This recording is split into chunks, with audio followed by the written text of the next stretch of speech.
Hey everybody, it's me again, David Hornbuckle, your teacher. Hornbuckle's 21st Century English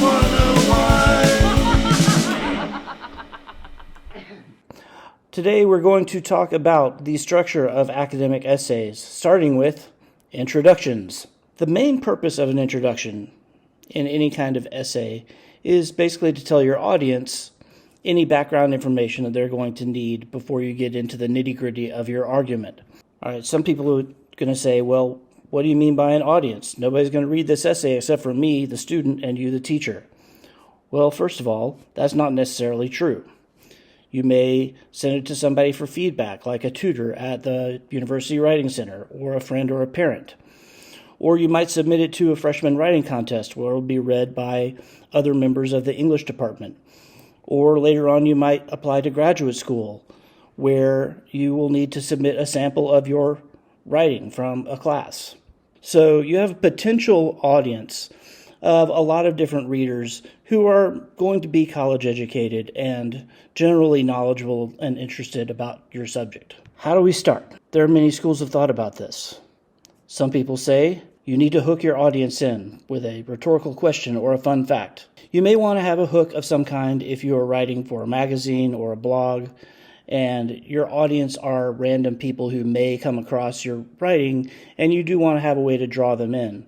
But in an academic essay, you want to stick to the facts. Who, what, when, and where. So in this case, I've given you a sample first sentence in an essay that is going to analyze the essay Consider the Lobster by David Foster Wallace. David Foster Wallace, that's who, published his essay Consider the Lobster, that's what, in Gourmet Magazine, that's where, in August 2004. That's when. That's all you need for your first sentence. You could also include a why if you happen to know why and it's interesting, but in this case, it's not really necessary. Here's another misconception that many people have, and then get more specific. And for a lot of students, this means starting with a sentence like, from the beginning of time, people have wondered about the ethics of eating lobster. First of all, that's probably not true. And second of all, that's way too general. So just stick to the who, what, when, and where. That's as general as you're going to need to get. And then you're going to provide some more general information about the text that you're analyzing. A summary. Here's my summary of the text. In it being the essay I referred to previously, he describes his experience attending the Maine Lobster Festival, which caused him to reflect on the ethics of cooking and eating lobster. One sentence.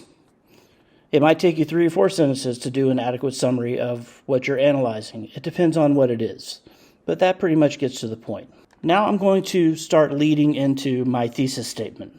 So I'm going to say Wallace's signature style often consists of the use of footnotes or endnotes for digressions, which often include wry or ironic humor in addition to well-researched facts and data.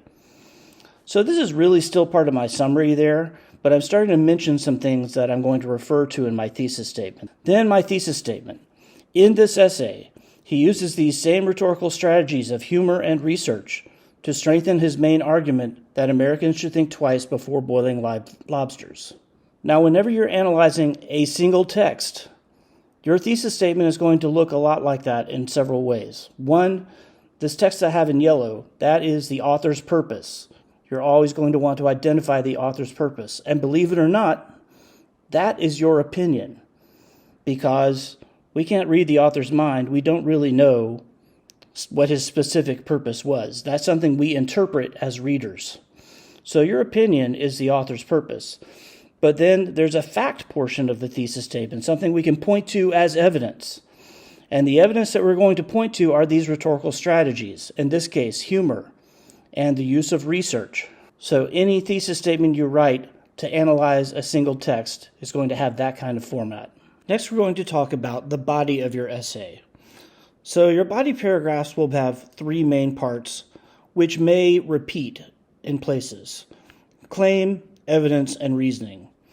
Usually for any claim that you make, you want to have at least 2 pieces of evidence. And for any evidence that you cite, you want to have at least 1 sentence of reasoning that explains how that evidence backs up your claim.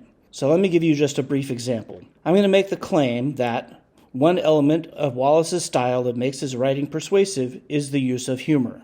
That topic sentence focuses on one of the rhetorical strategies that I mentioned in my thesis statement. That is something you should also do. So the next thing I'm going to do is I'm going to point to some evidence. For example, in an endnote, after he mentions the lobster industry's touting of lobster as low fat, Wallace says, "Of course, the common practice of dipping the lobster meat in melted butter torpedoes all these happy fat specks, which none of the council's promotional stuff ever mentions, any more than potato industry PR talks about sour cream and bacon bits." That's an example of his use of humor. Now I need to explain how that ties back to my claim. His humorous observation inclines the audience to agree with him, as what he says is both funny and true.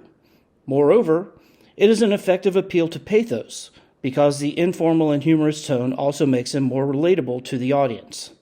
Notice how I named a rhetorical appeal there that this example would fit into. If this were an actual essay, I would add at least one more piece of evidence with reasoning to that paragraph before moving on to talk about my other rhetorical strategies that I'm going to discuss. A brief word about conclusions. Everybody's going to tell you a different way to write a conclusion.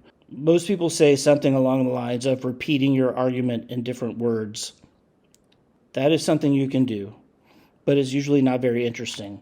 I usually like to think that you should use your conclusion to take your argument one step further, to talk about maybe what the implications of your argument are, or why it's important. I've got some more notes about conclusions in a handout that I'm going to post on Canvas. I think that's all for today, so cheers. English 101.